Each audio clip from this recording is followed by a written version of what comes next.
TBC는 지난달 배태숙 전 대구 중구의회 의장이 가족운영업체를 동원해 중구청 발주 사업을 따낸 불법 수의계약 실태를 전해드렸습니다. 당시 중구의 수의계약 비율은 전국 지자체 가운데 가장 높은 것으로 확인됐는데 느슨한 수의계약 조건을 악용한 유착의 고리를 끊어낼 대책 마련이 시급하다는 지적입니다. 정진명 기자의 보도입니다. 2023년 대구 중구 도심재생문화재단이 발간한 시화집입니다.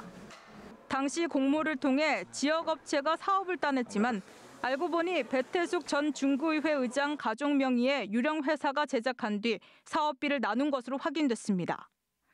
이들은 표지의 활자체, 즉 폰트를 사용하는 과정에서 저작권 도용 문제가 불거지자 저작권 사용 권한이 있는 한 문화사를 끌어들이기도 했습니다.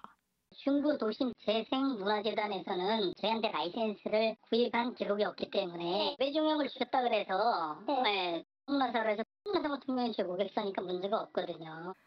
275만 원짜리 사업을 따내기 위해 이런 일이 벌어지는데도 발주처인 중구 도심재생문화재단은 사실을 감추기에 급급했습니다.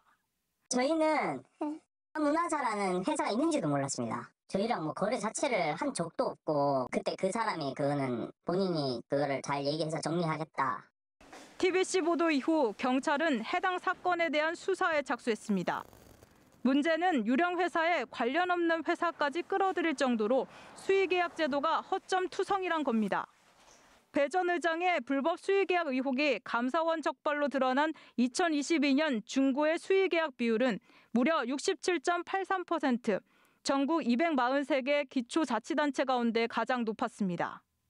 같은 기간 전국 평균 31.77%, 대구시와 8개 구군 평균 30.54%와 비교해도 2배가 넘는 수준입니다. 시민단체는 반복되는 불법 수의계약을 막기 위해 수의계약 요건을 단순히 계약 가격으로만 볼 것이 아니라 업체 이력을 확인하고 제재하는 등 세분화가 필요하다고 말합니다. 수의계약 요건이 너무 이렇게 좀 느슨합니다.